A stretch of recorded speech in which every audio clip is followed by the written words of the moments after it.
Since interest rates started to rise back in 2022, I'm constantly hearing buyers say that they're gonna wait until rates come back down before getting into the market. In fact, multiple recent surveys have found that upwards of 2/3 of potential buyers are sitting on the sidelines, waiting for mortgage rates and/or prices to drop before they buy. While this may be a smart move in some areas, let me break down why I don't think that's a winning strategy in Raleigh, North Carolina in 2024. My name is Matt Martin, and I'm a Raleigh-based realtor. I've helped tons of clients relocate to the Triangle region, and if you're looking to do the same, I'd love to help you too. And if you'd like to see more videos like this, please be sure to like, comment, and subscribe right down below. So let me start with the quick and dirty version in case you're a too long, didn't read type. But if you're a numbers and data nerd like me, be sure to stick around for the full breakdown. The quick version is that Raleigh, and really the greater Triangle region, has an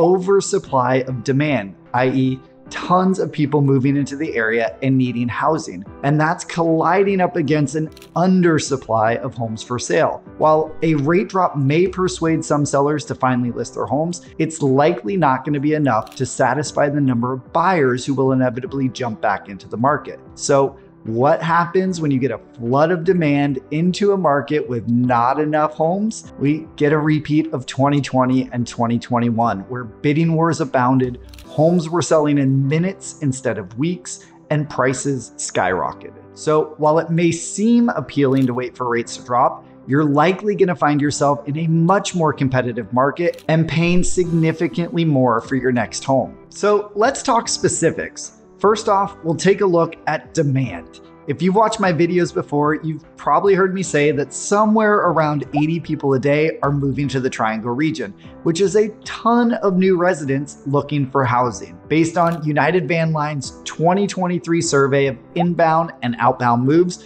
which I did a whole video breakdown of here, the state overall saw significantly more people moving in than moving out.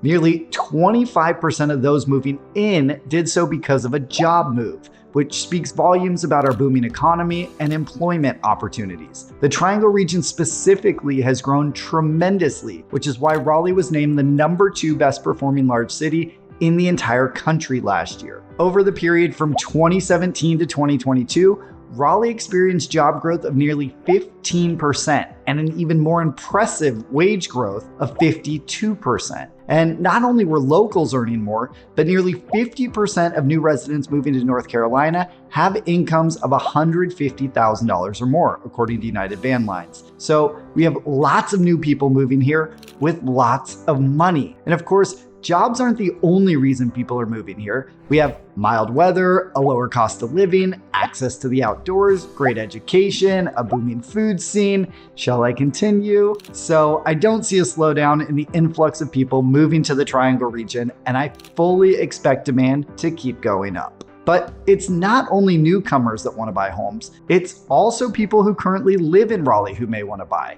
In fact, nearly 75% of Raleighites searching on Redfin indicated they were looking to stay in Raleigh. People living in Raleigh just don't leave. On top of that, we have tons of renters chomping at the bit to buy. Over the past couple years, Raleigh has seen a boom in new apartment construction, coming in at number 12 overall in the US. 2023 saw about 14,000 new rental units hit the market, and projections are pointing towards the same for 2024. That means we've seen a surge in the number of residents renting as soaring interest rates have pushed them out of the buying market. But if rates drop, those renters will be enticed back into the market, further increasing demand for housing. So with 80 plus people moving to the region every day, pent up demand to buy amongst current residents, and 75% of residents looking to stay here, a drop in interest rates could flood the market with new buyers. And that would be totally fine if we had the inventory to support it. So let's talk about that supply of inventory, or the number of homes available for purchase. Supply can come from two sources. You either build new homes, or people sell their current homes and leave the area. It may seem obvious what I'm about to say, but I think it's important to highlight. Supply isn't just about homes coming on the market for sale. Yes, that's part of it. But if someone is selling their home and buying a new one in the same area, that does nothing to increase supply. It just creates a wash. So let's start with new construction. This is pure new supply to the market, which is what we need to support the net population growth we're experiencing. Based on US Census data, there were nearly 21,000 new housing permits issued in the Raleigh-Cary MSA in 2023 versus just over 13,000 in 2019. That's a 56% growth in housing permits in just 4 years. So yes, there's been a huge increase in new construction around the Triangle region, which we've also seen reflected in the makeup of home sales. Back in 2014, new construction accounted for about 20% of all closed sales. That number averaged 33% in 2023 and hit almost 40% in December. So we do have a ton of new homes coming to the market, which has helped somewhat satisfy demand. But I'll talk about if it's been enough in just a minute. When we look at total inventory hitting the market between both new construction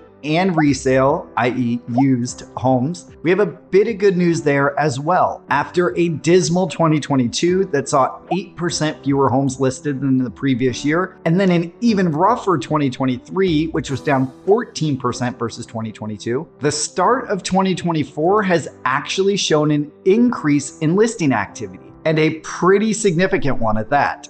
Year-to-date March new listings are up 15% last year, and we're now in line with the average across the last 10 years. And while it may seem logical to point to new construction as the culprit, the share is actually pretty evenly distributed between new construction and resale homes, which means sellers are also starting to step off the sidelines and list. This is likely driven by the recent dip in interest rates we've seen, which not only has brought more buyers into the market, but has also made it easier for sellers to give up their sub 5% interest rates. Okay, so you may be asking yourself, if we have tons of new construction and new listings are increasing, isn't that enough to satisfy demand? And shouldn't I be fine to wait for rates to drop more before jumping into the market? Great question.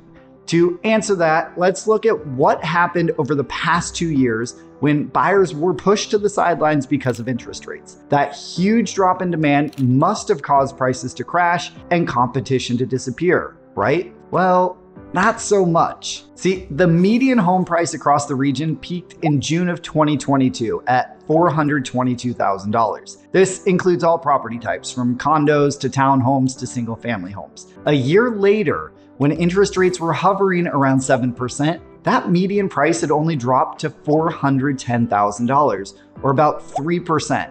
Now, as of March 2024, the median home price is $394,000, but it's important to note here that March is historically cheaper than the summer months. You can check out a whole video I made here about the best times to buy in Raleigh. When compared to previous Marches, we're actually up just slightly from last year and up 24% from the prior year. So median home prices haven't crashed as you'd expect. Well, if median home prices weren't really affected by interest rates, surely there was less competition and buyers were getting better deals, right? Again, kinda. The crazy competition of 2021 and 2022 definitely meant buyers were often finding themselves paying over list price to the tune of about 4% on average. And that number did plummet when rates started to creep up, as many sellers were still coming to market with aspirational pricing despite buyers disappearing from the scene. But now that we're 2 years into these higher rates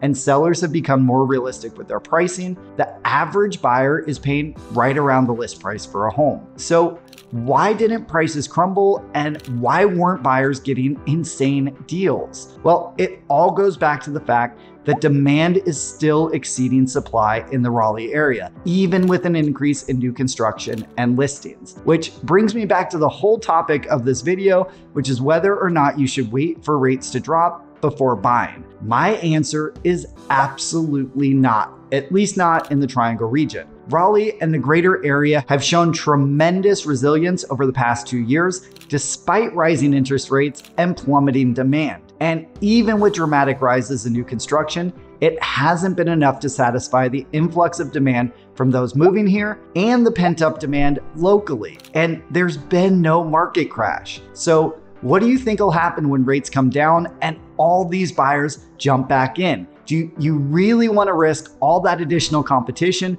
just for a slightly better interest rate? And will that slightly lower interest rate even matter if the price of the home you're interested in gets bid up by 4% like was common in 2021? I know this video has been plenty long already, but stick with me just 30 seconds more because I think this example will really drive home the point. Take a house that's currently listed for $500,000 at today's rate of 6.9%. If you're putting 20% down, that's a monthly mortgage payment of $2,634. Now, fast forward to the end of the year when Fannie Mae is projecting rates to get to about 6.4%. But now you've got competition, and that $500,000 house sells for 4% over ask, or $520,000. Not to mention, you may have already lost out on multiple other properties because of the increased competition. At that higher price, you'll now have to put an additional $4,000 down, and your new mortgage payment will be $2,602. So all that for a savings of just $30 a month. Is that worth it? All right, I think I've gone on for long enough, but I hope this helps you see why waiting for interest rates to drop, at least in the Raleigh area of North Carolina, may not be the best decision in 2024. Of course, the right time to buy is a super personal decision, and it ultimately comes down to whenever you're ready. But if you're ready now, or at least interested in jumping in and exploring the Triangle region, I'd love to be your guide. You can reach me by phone, email, or text, and all my contact information is right down below.